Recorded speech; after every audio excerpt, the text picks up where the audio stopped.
All right, you primitive screwheads, listen up. They're coming to get you, Barbara. I ate his liver with some fava beans and a nice Chianti. Here's Johnny. Vanity. Definitely my favorite sin.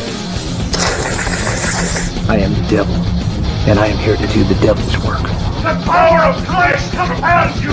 This is my boomstick. What's your favorite scary movie?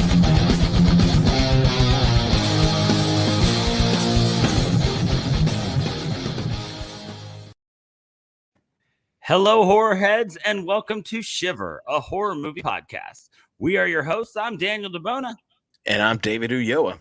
And we are here this week to go pretty new with it, a movie that just came out last year. We're going to be talking The Deep House, which I just happened to kind of stumble upon watching something else on Paramount. It was like, hey, you have to show me the trailer.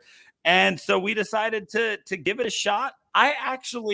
When I read the description, I thought the movie was going to be like in French, not just that it like took place in France. Mm-hmm. So I was like, I like if you go back and you look at our Instagram post for it, like I hashtagged it in French because I was like, oh yeah, this is a French movie. Well, I mean, there's nothing wrong with playing it up to the audience. Well, it's always risky to like do any research into a movie like this before you watch it. It's like I don't want to go Google it and then suddenly find out everything that happens in it. Right. So I was just like, oh, I think this is French. Turns out it is not French. It does take place in France, however.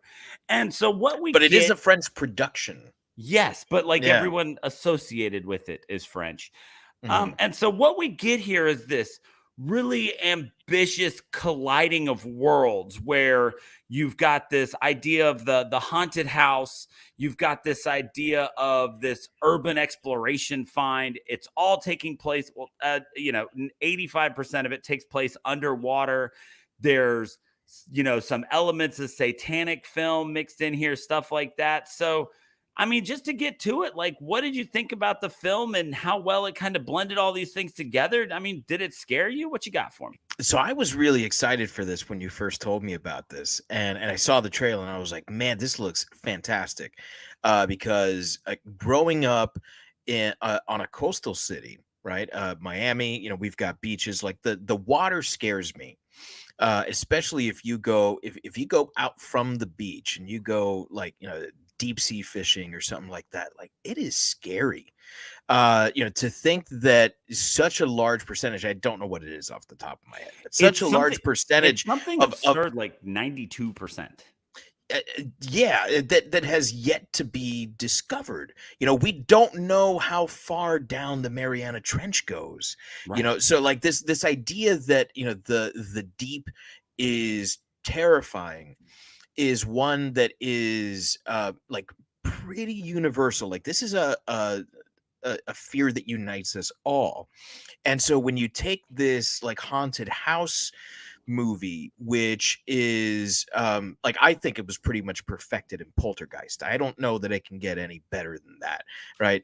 But you take that haunted house movie, which has definitely been done over and over again. We got it in Insidious as well. Yeah. So it's not like there isn't new ways to approach this, and you combine this with underwater horror. I was like, fuck, this is amazing, because it's Jaws and The Abyss and Sphere and all these like weird, like quirky underwater movies that scared me as a kid. Right. And none of it fucking delivered for me.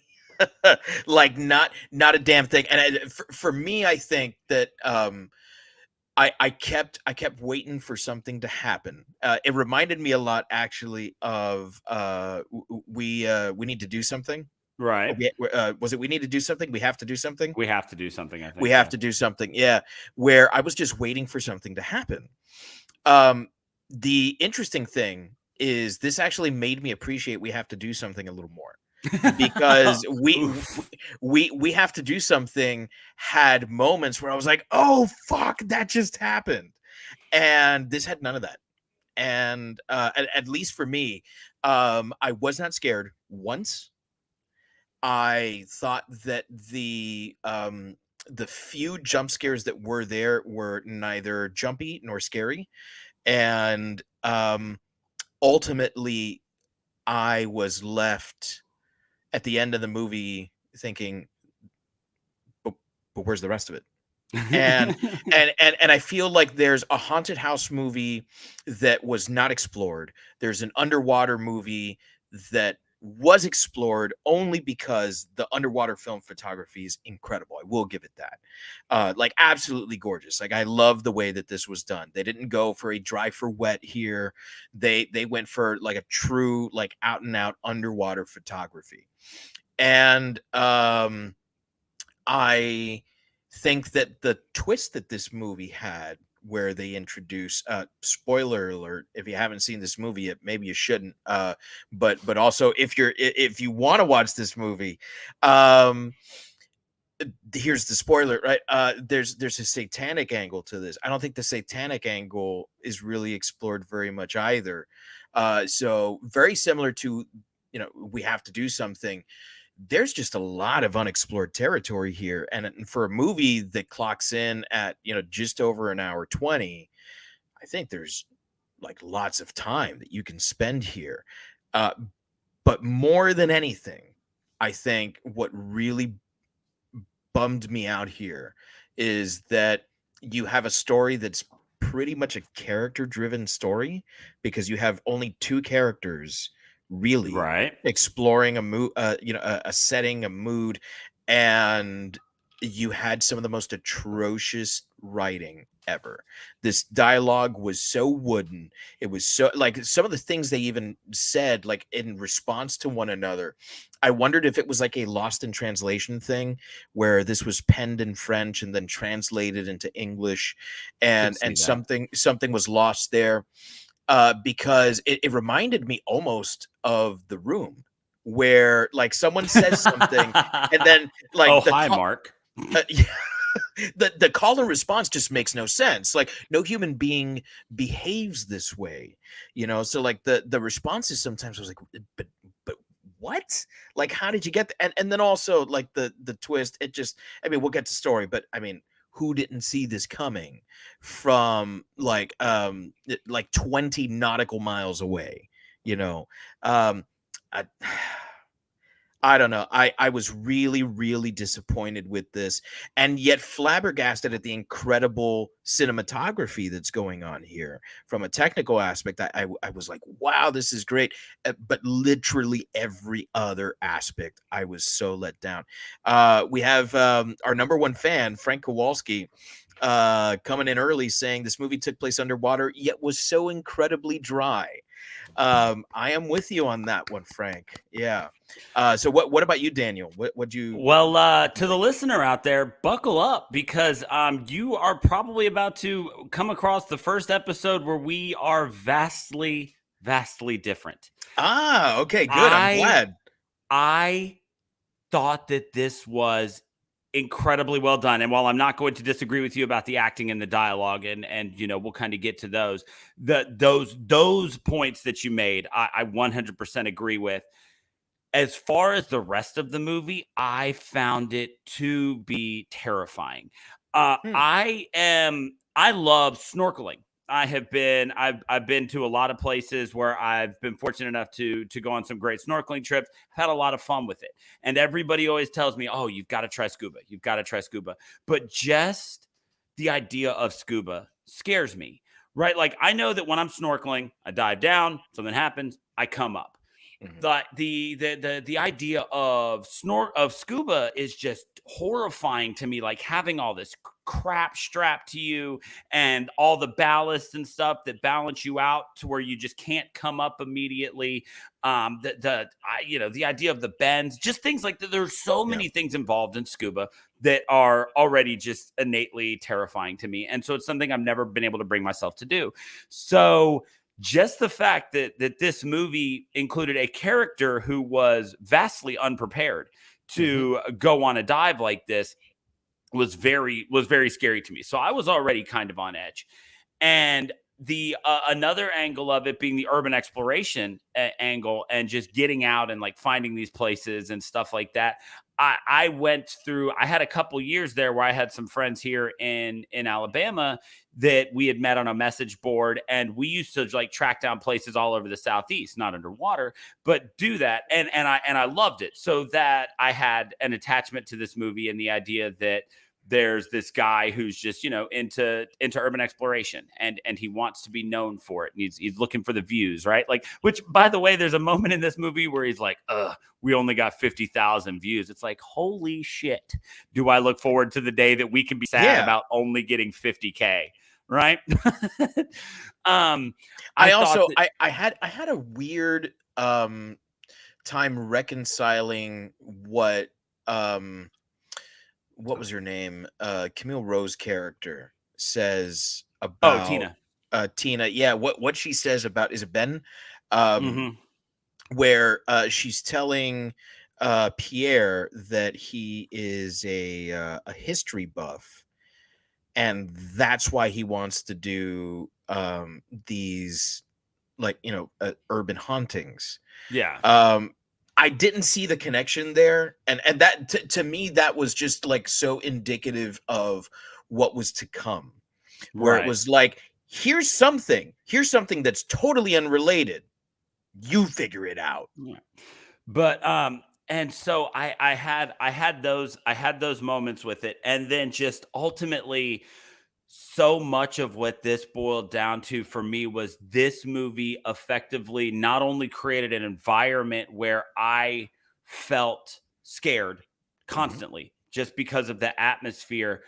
I found myself having to like pause the movie so that I could take a deep breath. I found myself breathing very shallowly while watching this movie. The idea that you could constantly hear their breathing, and that even though you couldn't see it the whole time, this ticking clock of their oxygen percentage, and this idea that she's nervous, so she's using air faster than him, and some stuff like that. Like, that stuff was all very scary to me. And so that is why things like a giant fish swimming out of a window made me jump. Like, that jump scare was effective on me because I was already in a weird headspace because they were diving down, and I was nervous for this girl who was lying about how long she could hold her breath. And I was having these weird moments of like, would I lie about how long I can hold my breath to dive 100 feet to make Shiver better? Probably. So, I like, and so like, I got into like this really weird headspace about like how personal this movie came across. Like, it was made to terrify me, like, explicitly. And so I ended up really liking it. That is not to say that, if look, here's my spoiler alert, I ain't dropping 5 on it at the end, right? It definitely has its downs, but I did find it to be very, very scary. There are some extremely flimsy elements of it, not the least of which is the actor who plays Ben, James Jagger. His acting was very stiff, which caused Act 3 of this movie to kind of be extraordinarily lackluster.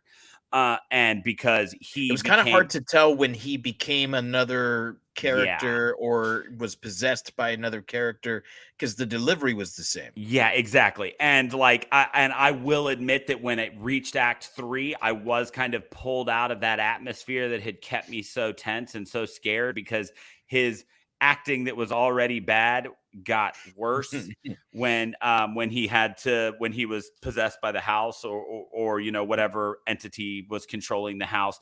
But I just, like, everything was so tight. Like, every time they were going around corners and stuff like that. And like I said, an element of that being, I've done a lot of urban exploration in a lot of really sketchy places. And so I can personally relate to how terrifying it is to have to round a corner because you just heard a weird noise and not know what's going to be there. And yes, and the thing is, whereas in the movie, it can just seem like it just falls flat because they turn the corner and nothing's there. I can relate to that in a way to be like, yeah, most of the time nothing's there, but that doesn't keep it from being scarier. every time it happens. And so there were just That's a fair point. there were a lot of little like needled things at this that really just hit home with me. And so I found myself very scared. Like I said, I mean, I've paused movies before to kind of like take in a moment, but this is the first time since we've been doing this show that like I said, I was literally pausing it because I was like, I need a second to breathe. And I couldn't, I was getting into this place where I was like breathing with the breathing that you could hear on the movie. And, and I was scared because I was tense. And so it's like my breathing is speeding up and slowing down. And it was all very shallow. And it just like that element to it. I mean, I thought that this was very well done. And, when we get to filmmaking, there's not enough to be said about the cinematography in this movie. But this idea for a movie just hit home for me so personally that I was able to overlook a lot of the very, very thin story elements and some things along that nature. And really this is one that I just kind of I just got absorbed into, and getting lost in this movie was terrifying to me. Okay. I definitely see that. It hit on a personal level. Right. Unfortunately did not hit on a personal level for me. But I do understand that feeling. There's a place here on the very west side of Miami, like the southwest side, which is often the rumor is that it's an abandoned insane asylum. And they very rarely are actually sanatoriums. Yes. No, it was not. It's an old like Air Force base that was abandoned at some point in the 70s, and it's it was overrun. I think we talked about it on the Trick or Treat episode. It's possible. Yeah. Oh, actually, I remember talking about an abandoned Air Force base. Yeah, and for a while it was a place where the drug addicts would go and hang out. I came to know about it from airsofting and paintballing with friends, but it was also a place where you would go to every now and then with a case of beer and a campfire. And it was the kind of thing where you knew that it wasn't really an old insane asylum. Right. But every time you rounded a corner in this hallway that was lit only by your flashlight, and you heard the drip of some old water that was accumulating somewhere, it did kind of travel down your spine and leave you cold. So I guess I can understand that. I can understand the fear that the characters were in at the moment. I unfortunately had no empathy. You're a much more empathetic person than I am. The story, which you just mentioned, right? I think there's a rather unique premise here, where you have this spin-off of the old dark house or the cabin in the woods, right? It's this secluded house, and the events that transpire in there, I would categorize as nothing short of chaos. Yeah. Oh, absolutely. Very, very much, I think, captured the haunted house feel in here. So I guess I just want to let you get to it. Does this work? Does this story work? Is it believable? Do you buy it? And I'm not talking about the supernatural aspect, of course, right? And most of all, did the story help frighten you? Because you did mention that you felt frightened. Was the story one of these things that did it for you? Honestly, no. The story to this movie was very much, in my opinion, it gets to that place that we've talked about before, where it's like there was this idea for a movie, and then they just kind of stuff story elements into it, right? Yeah. Like this, it honestly, like you look at this movie, you finish watching it, and that there wasn't somebody who sat down and was like, man, I've got this like great idea for like this family that lives in this house, and they abduct children and torture them and sacrifice them to the house and all of this. And then somebody was like, that's dope. Let's put it underwater. No, like the way that this happened was somebody was like, fucking rules, haunted houses. All right. Yeah. Haunted houses kick ass. Right. Okay. Check. So what are we going to do? It's like, all right, well, the found footage thing's been done, right? Paranormal Activity. All right. Forget that one. Well, the flashback based on a true story one's been done with Conjuring. Check. Right. Like, all right, well, we're never going to break ground like Poltergeist. All right. Cross that one off. It's like, well, what's left? It's like, well, we got two options, right? We can put one of these motherfuckers in outer space, or we can bury one of these in a lake. And then somebody was like, well, we only have, $2 million. I say we put one in a lake. Deal. And so then they were like, all right, cool. So we got a haunted house in the water. Why is it haunted? I don't know. Right. Kids got abducted. Sure. They got Figure tortured. it out. Yeah, exactly. They got tortured. Sure. What? Why? I don't fucking know. Right? Like, there's a lot here, right there, and yeah, like there is one element of the story that does add to the fright in a little bit, and that is just how chaotic it all is, right? With partially because of the water setting, with just stuff just floating around, terrifying dolls, but then like they go into the kids' room and there's pictures of missing children just all over the place, and they never really explain any of that, or like, it's like, well, if they're the ones abducting the children, why are they keeping this stuff? They just kind of threw a lot in there to try to build this atmosphere of a haunted house underwater. The story itself is extremely flimsy. They just found a way. They created enough story elements to give you the visual elements that they want. This movie was just extremely visual. There's honest to God, there's a cut of this movie that's just like them breathing and swimming around this house and none of the dialogue. And that's equally terrifying to me when it's all said and done, right? I think that would have worked a lot better, honestly. Yeah. And so because there's just so many weird little things. And then like the like I said, act 3 of this movie just kind of completely falls apart, right? Mm-hmm. Suddenly we have electricity in the house. We've got a projector that works underwater. And it's just like a bucket of exposition just because they felt like they owed it to us. And so Act 3 was the first time that I was really pulled out of that atmosphere because that stuff was all just kind of blah.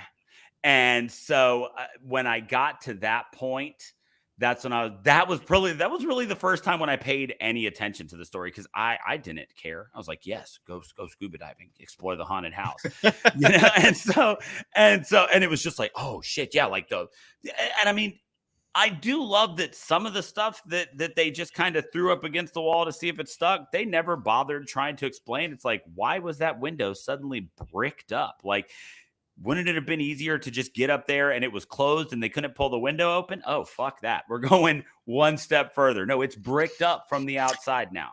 To me, that seemed, whether consciously or not, like a callback to, I don't know if this miniseries was based on a book he wrote, but there was this miniseries that was penned by Stephen King. I think it was called Rose Red. Rose Red, yes. Yeah. And where the house was constantly changing. Yeah. And to me, it was a callback to that, where it was like, yes, come, let me entice you. And then it's like, but where's the room we just came through? Gone. Yeah. Yeah. And so I do kind of admire the swing for the fences element of that type of thing, because like I said, it's easy to just get up there. Now we can't open the window. It's super weird to have it bricked from the outside. So, there was this element of like, just if we're going to do it, go big. And so that part was kind of cool. But the story here, yeah, it's and like I said, I opened this talking about how much I like the movie, and I'm going to stand by that. But I'm also not afraid to point out that a lot of the points that I'm sure you're going to make are very valid, because the story here is paper thin at best. Mr. Kowalski chimes in. That part reminded me of the animated movie Monster House. I actually really like that movie. Monster House is so spectacular. Monster Like, House is me and Greg got so into Monster House like this October. It was honestly like his first scary movie. Yeah. And oh man, that's a good first. Oh, that's yeah, a good I first. Thought, yeah. I think Lincoln's first was Coraline. Also a good first. Yeah, as long as you've never actually read Coraline, but that's, it was have not. I have not. But it was too much for him at his age. It was too much for him. He was like, I'm done. I'm like, for real? Like, it's just getting started. He's like, nope. So one of the things that really bugs me about anything that is scripted is the Deus Ex Machina approach to writing, and I feel like that was used here constantly, where this happened. Why? I don't know, but we need to stop them from leaving.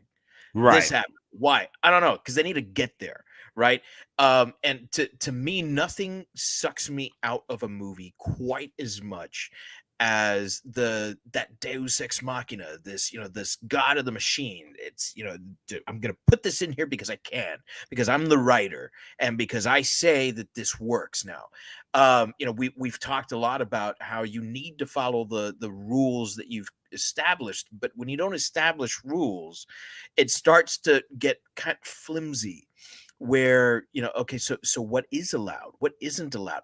How does this house work? How is it haunted?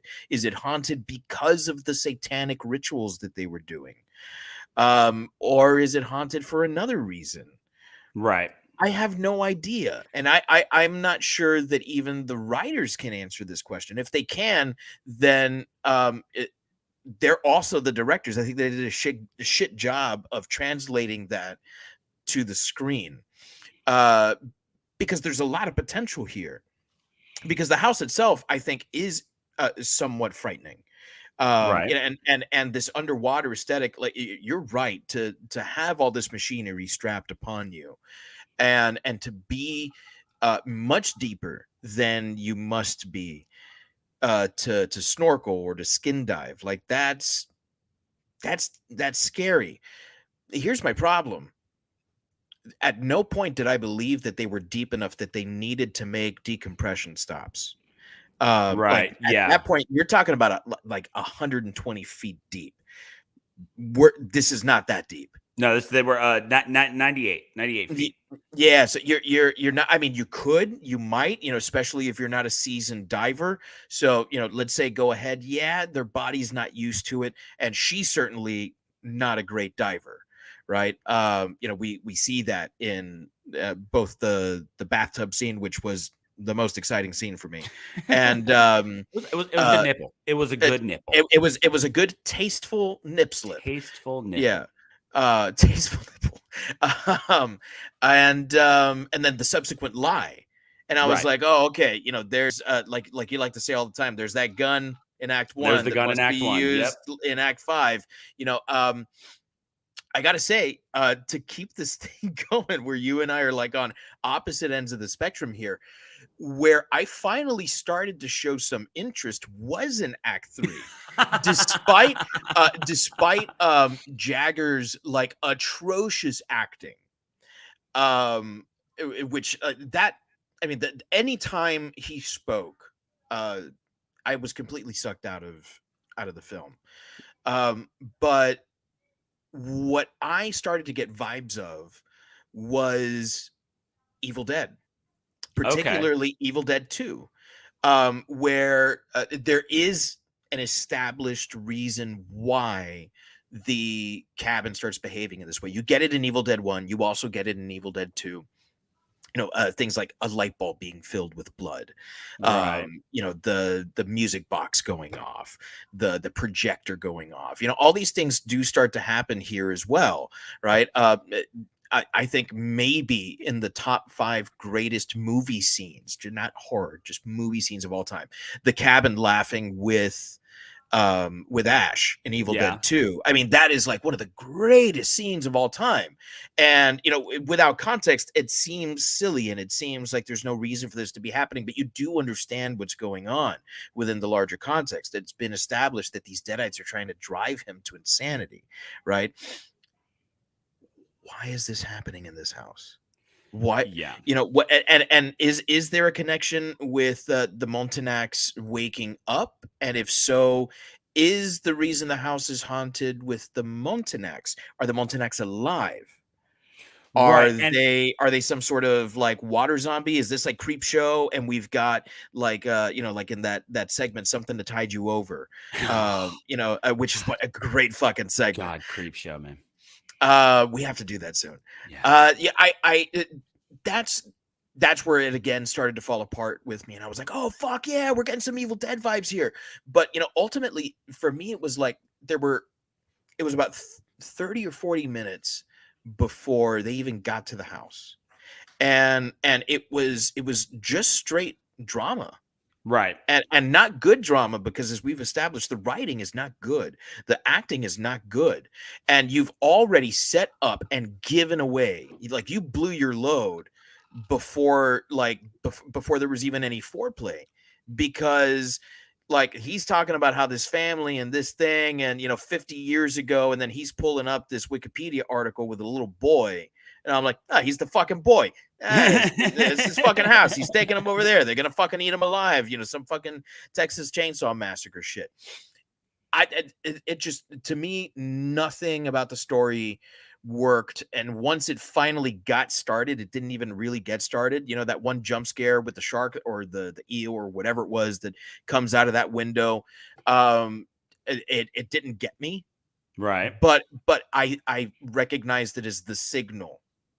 Okay, Yeah. now the horror starts. And the horror didn't start for me. Not when they find the bodies chained up, not when they find bits and pieces of the children and you know, the pickled in the jars, not when the house starts to behave funny. Right. It didn't land for me.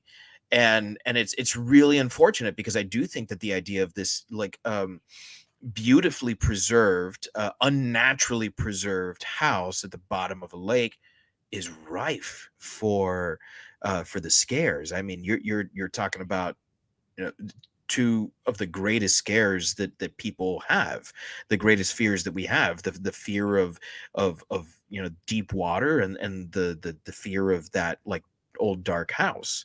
Right. It just, I don't know, it Well, didn't work for me. And I think that one of the things about the story that is like you're talking about, where it showed promise and then didn't deliver. You know, like it's, you know, just like a super nerdy like horror thing that was kind of thrown in. There was, you know, there was an H.P. Lovecraft quote in this, right? That is not dead which can eternal lie. Yeah. You know that, and so so it's like, oh, okay. So, all right, so you're starting to think Lovecraftian, right? Because you know that feel, Yeah. and then what is it? And then even through aeons, even death may die is the rest of it, I believe. But I mean, you're talking like one of the most famous Lovecraft quotes, you know, from his Exactly. most famous story. And so I'm riding that wave, right? I'm like, oh, okay, cool. So this is where we're going. So then they find the family chained up, and then they're like, I don't know, but I bet it's got something to do with that. And they show this giant metal thing on the floor, right? With what they very improperly labeled as a pentagram, but whatever. What the fuck was that? I don't know. It's like, for somebody who sure had a lot of ideas of the iconography of the peace sign, that guy didn't know what a pentagram was. So yeah, your opinion is now invalid. But and so, but the thing was that glaring, you know, just atrocity aside of calling it a pentagram, I'm still thinking, okay, at some point, right, we're gonna move that big metal door in the ground, and we're gonna find the hell mouth that is, you know, that this house is sitting on. That's why they put the Lovecraft quote in there, right? Because that's what this is about. This house is on a hell mouth. And then it's like later on, you even get an opportunity for him to go behind a secret door, but it's just behind like a fucking, it was like a card catalog from a library or something. And it's like, why did you tease the giant door on the ground just to throw this card catalog out of the way and then swim through to some like 70s stag film theater? There's this giant crucifix right in front of it. It's like they're clearly marking this as like, don't go in there. Also, like fucking white nonsense, right? Like at what point do you say, no, that's a trap? I literally said out loud, and I'm pretty sure that means you don't go in there. Like, yeah, ever. Somebody bars the door that's like, I don't want whatever's in there out. When they bar a door with the crucifix, you bar a door with the crucifix, that's like, look, this is a no in or out thing. Nobody should mess with this. Right? Like, especially the biggest damn crucifix I've ever seen outside of a Catholic church. Yeah. And so, but that part really left me wanting, because I was so ready for this idea of the house being some gateway to the great beyond because of that Lovecraft quote. And then it just kind of felt cheap, where it was like, this son of a bitch just threw a Lovecraft quote in here and for no reason. And you want to talk about respecting the rules, right? It's like, if you're going to use a Lovecraft quote, give me something Lovecraftian. And they didn't do that. And that was very disappointing, because as soon as I saw the big metal door on the floor, I just knew that's what it was going to be. Yeah.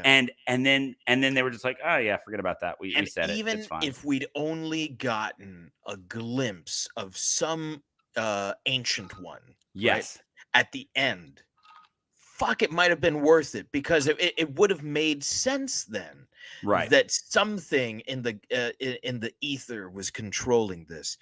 I think that's something that Cabin in the Woods does quite well. Right. Where it's like, no, it's not this. And the protagonists don't believe that there is this, incredible force of, ancient monsters that like will fuck you up, will fuck up all of reality if you don't appease them. And they all die. You know, like that's an ending where like, it's not a happy ending, just like this one. Right. But this one was senseless for me, because it's like, well, then what's the point, right? You've also broken the rule of the final girl, and it's okay if you break that rule of having the final girl. You don't have to have a final girl, but there should be a reason why you don't have a final girl. And I feel like her survival, although not necessary for the story, would have at least given some hope at the end of the movie. Well, and the post-credits scene did kind of feed into this idea of the house being an entity that had to be fed. And, because you see Pierre roll up to the lake with two more girls who are just kind of, staring at it. But was it the house or his parents? Right. And that's what was never I kind of, because and if it's his parents, they're locked away and it doesn't really matter. Because of the bricked window, because of the electricity that was suddenly restored to the house, the fact that the house could actively the house did seem to fight back in separating them when they tried to swim up the chimney. Yeah. I did kind of start to buy into this idea of the fact that the house had to be fed. And I am still kind of clutching this idea of, of it being some part of a grander thing because of that metal on the floor. And that is why I'm so disappointed that they didn't explore it. Yeah.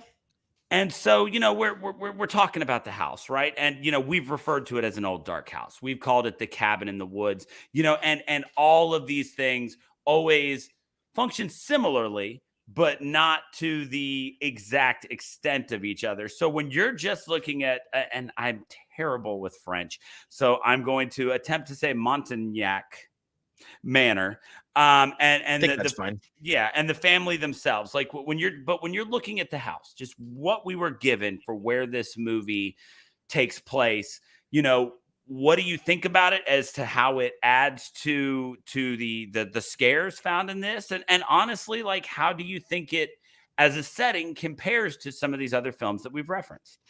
I think that as a setting, it's fantastic. And I think that the Montagnacs, however it is that you say it, I think that they're good villains that aren't explored. Right. I think there's a lot of potential there. I would actually love to see almost like a some kind of wonderful situation, Okay. where very well known that Pretty in Pink and Some Kind of Wonderful are the same exact movie. Right. John Hughes didn't like that the studio forced him to change the ending of the movie, and so he reshot the movie with different actors and gender swapped the roles, right? So that it was different enough that maybe some Right. people might not notice. And he gave it the ending that he originally wanted.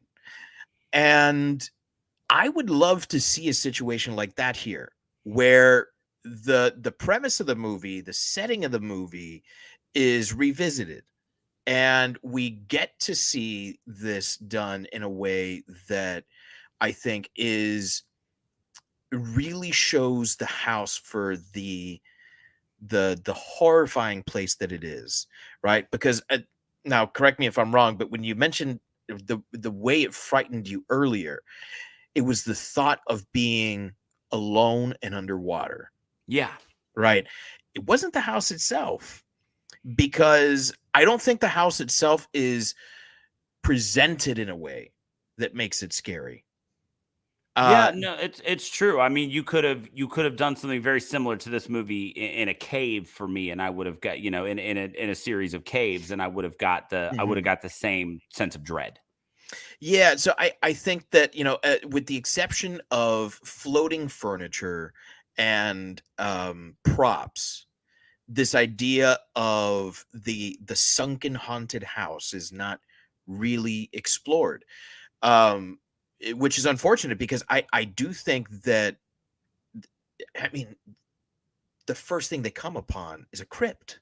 Right. I mean, if that's not, trying to let you know that, like, beyond here there be death, I don't know what does. So there is a lot of thought that went into this. I just don't know that enough thought went into how they were going to present this, because I do think that the setting is quite great, and I do like the idea of this family of mass murderers that are possibly sacrificing children to like a greater god or gods or something, right? I do like the idea that there's something going on there, kind of similar to, we talked about this with Texas Chainsaw Massacre. Texas Chainsaw Massacre 3 kind of goes into this premise, or 4, sorry, 4, the new The generation. new generation. Yeah. Yeah, it goes into this a little bit, where there's like a government conspiracy behind the Sawyers, and there's a reason for, their cannibalism and their mass murdering, and it's out there, but it's interesting, right? I Right. would love to see that explored here. I would love to see a redux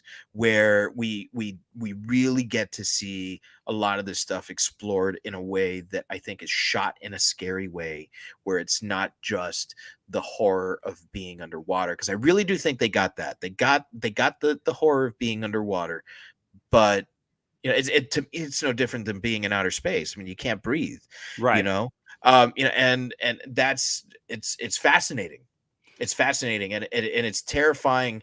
And I mean, even without the house, there's some really scary things down there. I mean, have you seen a fucking anglerfish? Yeah. Yeah. I am Exactly. terrified that one of those things is going to come and bite my dick off. You know, Fair. it's Fair. the reason why I don't deep sea dive.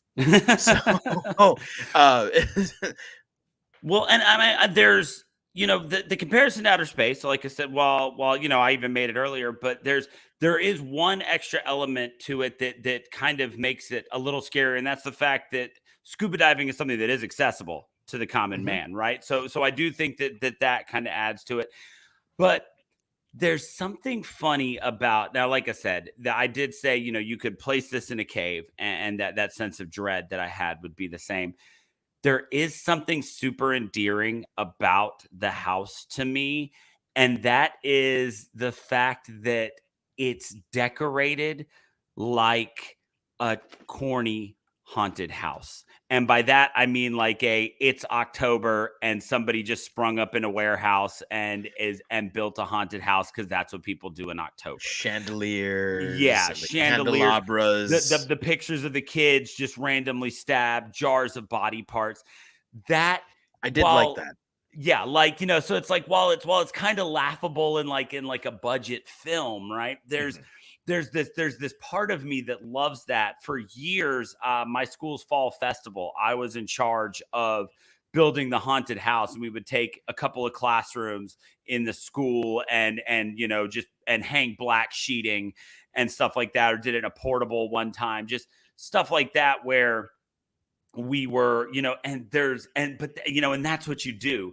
And so there's something kind of endearing to me of that, because I've been in that position before where it's like, I've got this really loose idea for the haunted house this year, right? Like, it's a farmhouse. All right, let's go with that, right? Like, that's it. That's all I've got. It's like, it's a farmhouse. So I'm going to wear overalls and I don't know, somebody get some hay, I guess. Like, and you just try to like, you're just coming up with stuff. And while, like I said, there is part of it that's goofy to see it in a major motion film, I do kind of love that was the approach they took to decorating this place, because the only two places in this entire house that seemed intentional in the way they were designed were the murder basement, where we find the family chained up, and like I said, the like 70s stag party theater that they had behind the hidden door. Those were the only two rooms that seemed intentionally designed. Those leather seats were not even the slightest bit cracked. It was so Where do great. they source their leather? It felt like Shining and Rose Red levels of out of place, didn't it? Like every, and like it was also the only room where like there was still like paint on the walls that seemed to affect the coloring of anything. And it was so shocking that there was, my brain couldn't decide if I'd been sucked out of the moment or if I was terrified that this one room had been so well preserved. But just, and they're like, all right, we got a bedroom, right? We hang a canopy. So like when you do those haunted houses, you start, it's all just ideas that you put together. So it's like, all right, bedroom. All right, canopy, because it's a girl's bedroom, right? Yeah. Oh, it would be a great gag if we could get a silhouette in there, but then when you open the curtain, it's gone. And there's this super low budget love that I found in the set design in this movie, because those are that was something else that was never explained. Yeah, Where does the daughter come from? No idea. She was just around. But when I looked at the setting, this was something that just occurred to me today, really, when you sent me the show notes, and I really started to, and my first thought was like, all right, the house is kind of cool, and I was like, it was chaos. And then I was like, man, how many haunted houses have I built that I solely tried to build fear on chaos? If you never know what's coming next, if you're never allowed to get comfortable, then that creates scary elements. And then if you put people on edge, jump scares are cheap and they're easy when people aren't comfortable. And so I found it's one of those things, we always look at these movies and there's always something that surface level is something that is ridiculous, right? Especially a lot of the older ones that we do. There's something that the surface level, just barely paying attention to fan of a movie, or not fan of a movie, but viewer of a movie, is going to be like, that doesn't make any sense. That's kind of dumb. But there's always something that we have some tie to, right? Like when we talked about Silent Night, Deadly Night 2, it's like, yeah, a lot of this is awful, but also, like scares like this and props like that type of stuff speaks to the kid in me that was a horror fan. Okay. The setting in this spoke to the guy who's been to a million, Halloween haunted houses and built a bunch of them with the intentions of scaring elementary school kids, so that the chaos of what was in that house, I was just like, okay, I dig this. I see what you did. You had an area and you just had to do what you could to make it scary. And I can vibe with that. Like, so while I do think that the tightness and stuff like that wasn't specific to the house, a lot of the really random and bizarre things, while they might not have been super scary, they warmed my heart. And they made me feel made me feel like, so that this is something that is accessible, that's just the idea of just being uncomfortable is universally scary. And that if you can just kind of create chaos, then you can create fear. And I ended up really, really liking that stuff. I knocked on the pictures of the missing kids all over the place for no reason. But yeah, like that's the type of thing that I would do, right? Like I would literally It's like the House of a Thousand Corpses. Yeah, like I school would of filmmaking. Like, does it make sense? No. Did No. it frighten you? Maybe. I would literally, while building these haunted houses, I would literally take yearbook photos of kids from the school and like staple them to walls and then just like put red handprints on them. It's like, that's gonna scare the fuck out of them, just giant red paint handprint or like X's on like teachers' faces and shit, just because it's like, because you're familiar with it and then you're uncomfortable with it. And so that part of it was low budget, but that was fun for me. So I did really like that setting and that part of the setting element of it. And I don't know, the manner for me was endearing, and I did really, really like it. You have a point there. I do like the creepy and kooky part of the house, because like think about it, like the Addams Family house, for example. If you were to walk into the Addams Family house for real, like someone invited you into your home and that was the home, you'd be fucking like terrified. Yeah. There's a fucking bear that growls as you step on it. Right. There's a lion in the corner. Why is there a lion? I don't know, but it's fucking there. It's a lion. So yeah. Now, as you were talking, something did occur to me. They could get the Montagnards, they could get out of the chains at any time, right? It would seem so. Why then would they be in their own home in chains and masks? And so, and behind like a bar. And so one thing that I kept going back to in this movie as they tried to get out and they couldn't, brick wall aside that suddenly appears over the window. One thing that kept occurring to me was that this house was shuttered to keep whatever was in. It was not shuttered to keep people out. And so I guess there's kind of this element of like, without fresh life, being breathed into the house, that maybe they need it. Maybe they need that energy to kind of exist, right? Because they said there weren't even fish in there, except for that one that they follow at one point. So to me, there was this idea of, if you look at the concept of all life as energy, so the house just kind of sits there, and maybe they're in the chains when there's nothing there, because that kind of keeps them in place. It keeps them from just, bumping into things and ruining the house. But then once they came in, the idea of life, and they've already sucked all the life out of all the fish and anything that might have gone in there. But now people coming in has reinvigorated the house, like in Dr. Sleep, when he returns to the Overlook and just walking, everything turns on, and just walking inside the Overlook, everything starts turning back on. Because if it is the house that's keeping them alive, that's doing these things, then the house may need life coming into it to get them to, and then the house brings them to life and to do its bidding, because the house can only do so much to kill you. The house is what seemed to move those chains and stab her and stab Tina in the leg. That seemed to be the workings of the house. The music that started playing that only she could hear, that seemed to be the workings of the house.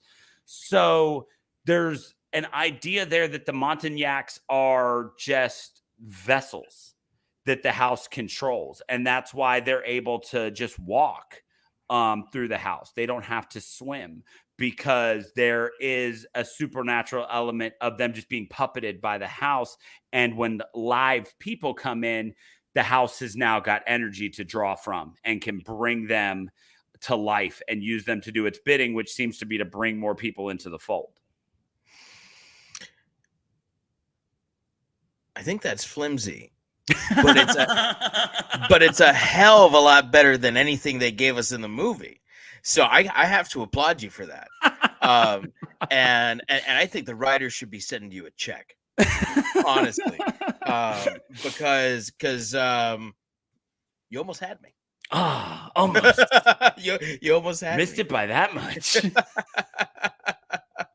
I think one of the things that you can't take away from this movie, not even me with my I would call very negative outlook on this movie, is the technical side of this, the filmmaking side of this.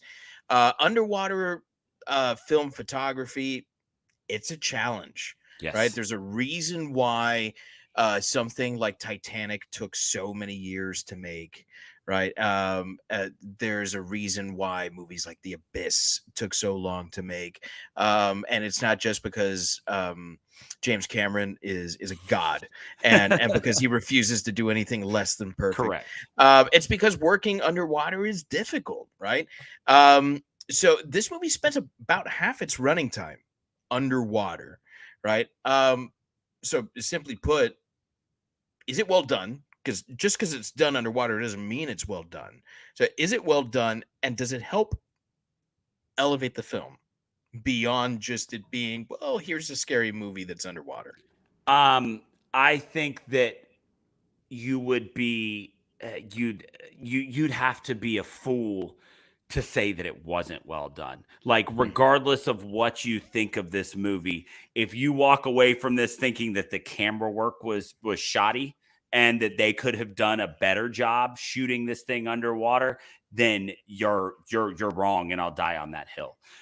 Jacques Villard was the director of photography for this. His IMDb is not huge, but it almost all of it involves underwater photography, including doing a music video and some stuff like that. I'm not like a theater guy. I did some high school theater. But I am fully aware of the fact that blocking is extraordinarily difficult. Yeah. And blocking underwater, I can only imagine, is infinitely more difficult. Mm-hmm. And so you're trying to light things that yes. aren't static. Yes, exactly. Like you're trying to shine light in places that actively exist to not have light in them. Mm-hmm. And so when you look at some of the things that they do in this movie, we always talk about following their own rules.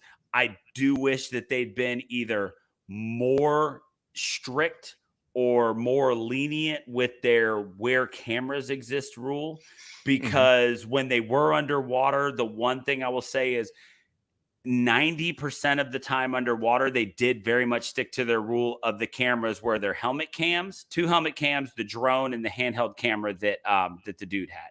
Like, we did only get those 4 cameras for most of those underwater shots.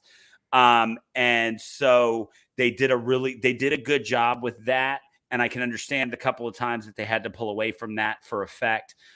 But I mean, there were so many things that were so masterfully done. The scene when Ben is Tina has just stabbed him with his diving knife, and that's kind of brought him out of it. And she's trying to convince him, like, look, we can still get out of this. Leave with me. And the girl, Sarah, I think her name was, sure, pulls the diving knife out and then just stabs him a bunch of times. And it's like, well, that's the end of Ben. But they did this amazing shot where you watch him disappear into this darkness, where the water is simultaneously turning red from his blood, and you're just watching him fade to this one solo point of light behind him. That was gorgeous.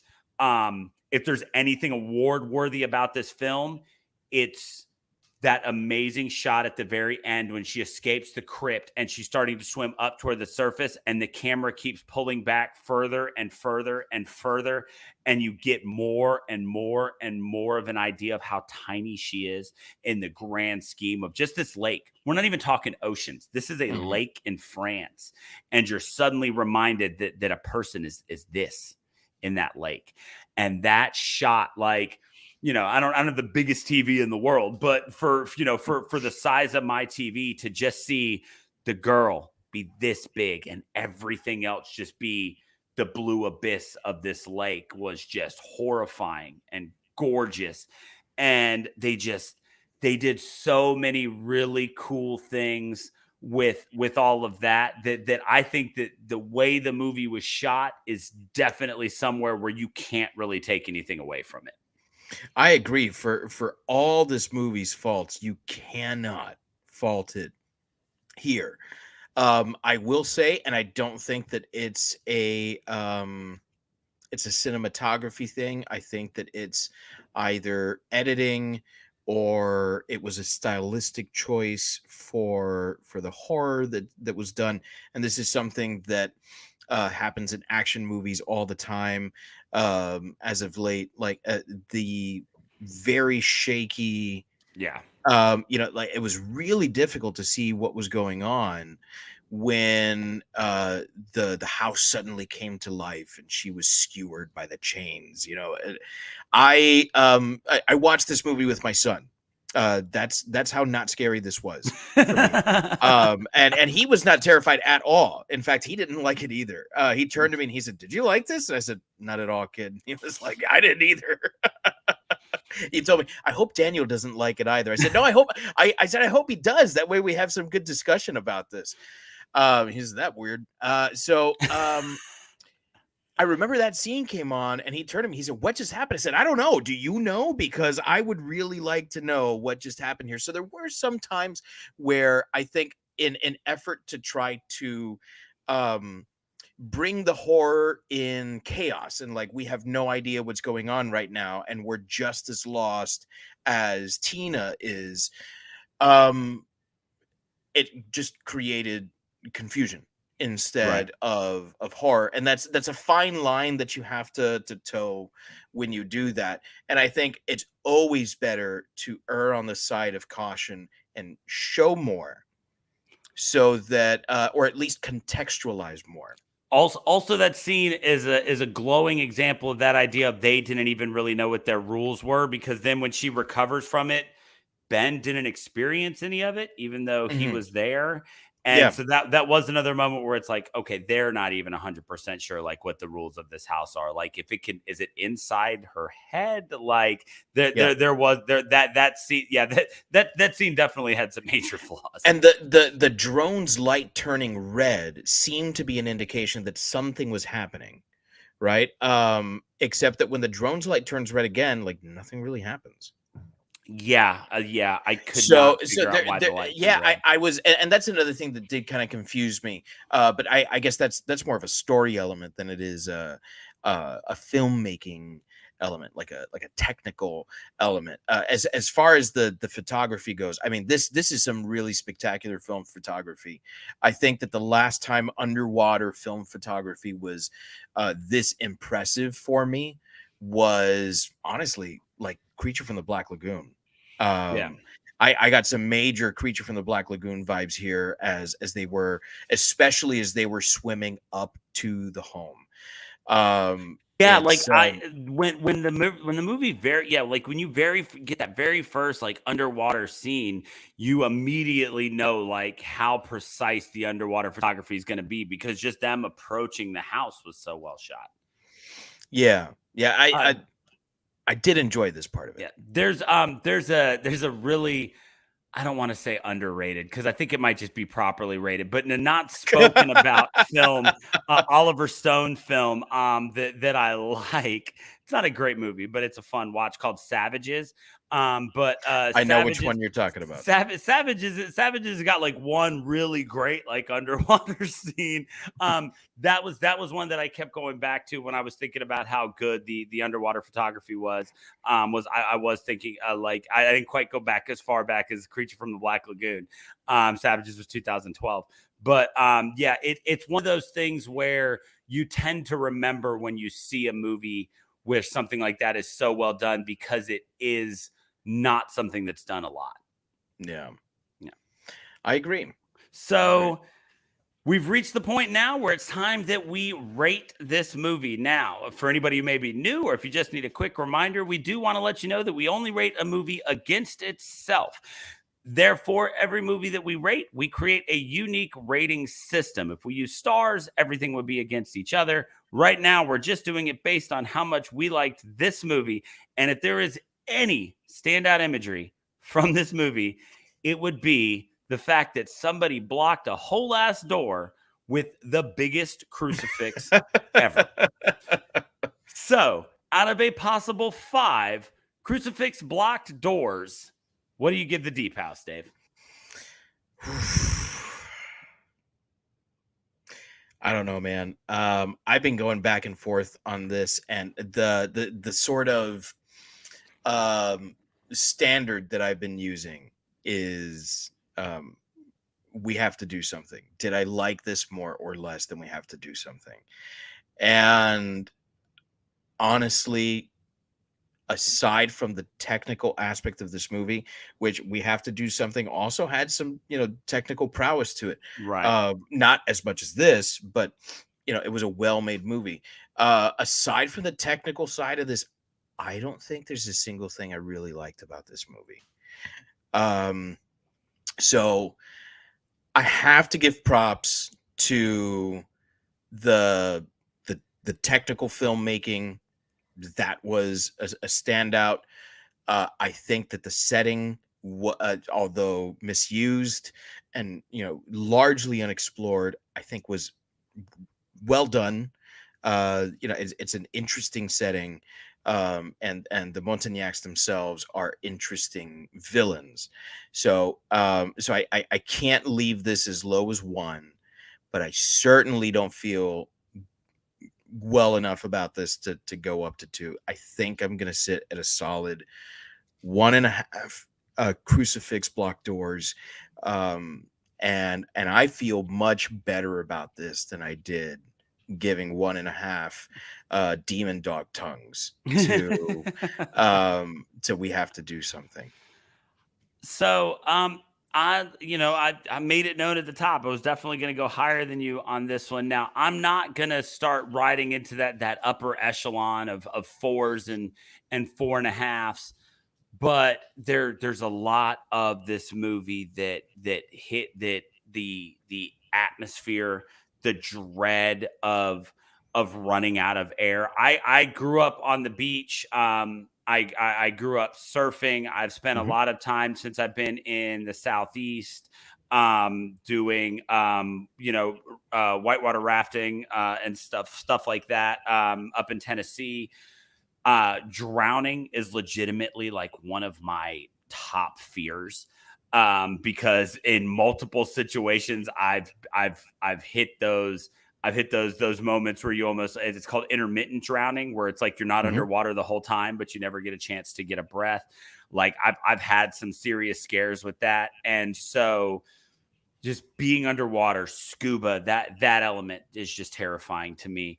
I love the urban exploration angle of this and going out and finding places to be scared or just to explore them and prove that they're not scary.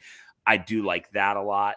So there are a lot of things that I really liked about this. The chaos of all of the props in this was good for me. So I am going to sit comfortably at 3.5 crucifix block doors with this one. I feel like I would maybe recommend it to somebody, not as like a serious, like, holy shit, you have got to watch this recommendation, but like I don't know, man. Is it Friday and you've already had like 4 and you're just looking for something to put up that might kind of scare you, that you can just kind of halfway pay attention to, but that I think you'd enjoy? I do think that I would kind of widely give that recommendation. I think that there's a really wide swath of people who could find the same sense of dread and terror in the setting and in the underwater element to it, that they could find that to be scary as well. So with with that idea of what I recommended, did it scare me? Yes. Story's flimsy, definitely some work to be done. And you're right. The movie could have definitely explored the house a little bit more, especially when you make a point of saying you've got an hour of air.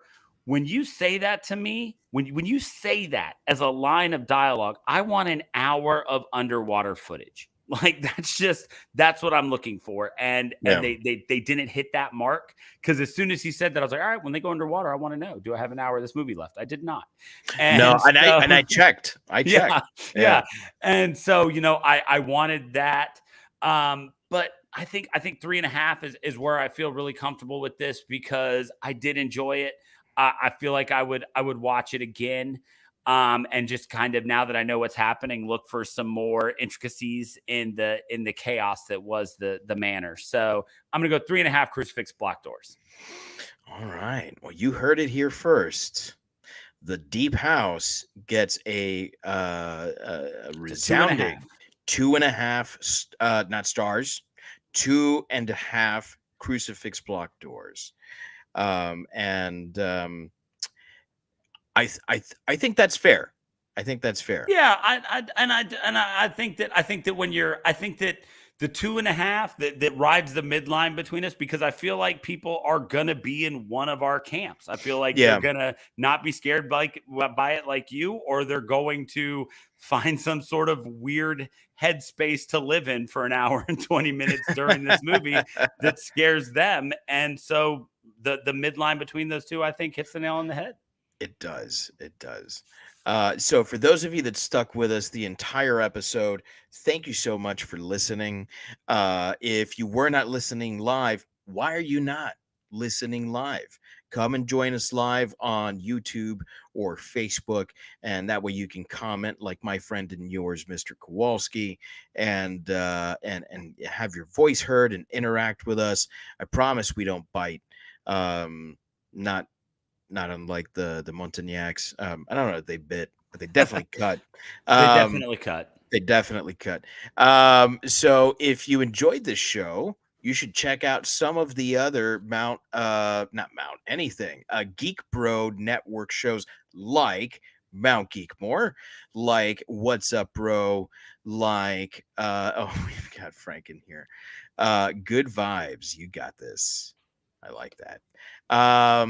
Like What's Up Bro, like Comedy Fitness, like Seasons, a TV podcast, Crimacopia, our sister podcast, Kick Flicks, A Dose of Ellie, and Better Let Me Tell You.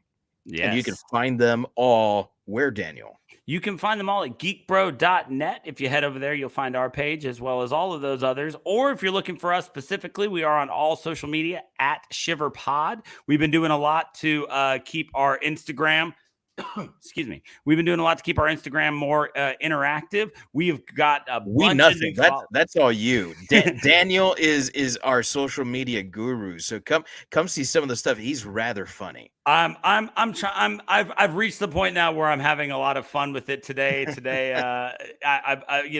We're trying to keep you up to date on what we've got going on. We have been a little slow with the April calendar. Like, these past couple of weeks have just kind of been one thing after another for me. So we are going to come up with the rest of our April calendar. That will come out. We always try to give you a couple days notice about what movie we're going to be watching.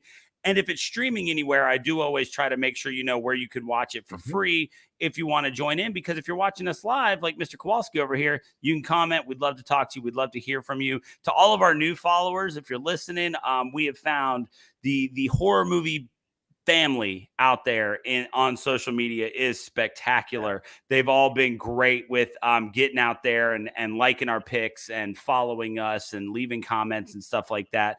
We've started to have some really good interaction with a lot of people. Shout out to hi, my name is Chucky, I believe is or hi, I am Chucky, is an Instagram account out there that went and literally liked every one of our photos from the past 12 months. So we're doing something right. So make sure that you check us out on all the social media at ShiverPod. And also don't forget, if you head to TeePublic and you do a search for Geek Bro, you can buy merchandise with our logo all over it.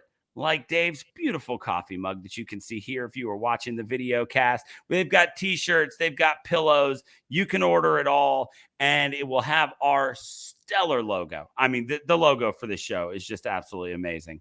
And it is great. So you can get that put on just about anything you can imagine if you head to TeePublic, or, you can find a lot of other cool stuff there too. But, check out Geek Bro and buy our stuff. And speaking of doing something right, next episode is episode 50. Really? We are reaching that halfway to 100. I think we should do something rather special, and I'm not sure what we should do yet. Daniel and I haven't discussed this, but it just occurred to me right now as I'm looking at the top corner of my screen, and it says Shiver 49, the Deep House. The next one's 50. We got to do something big. We got to do something. Yeah. So if you're following us on that social media, you will know as soon as we know. Because like I said, hopefully someone knows. Yeah. Someone will figure it out before next Wednesday. Right. But if you're like we said, if you're listening to the podcast, if you're on Spotify, you can rate podcasts now. So make sure if you've enjoyed the show, you give us that 4 or 5 star rating. Let us know what you think. Absolutely. So on behalf of all of us here on Shiver, fright you very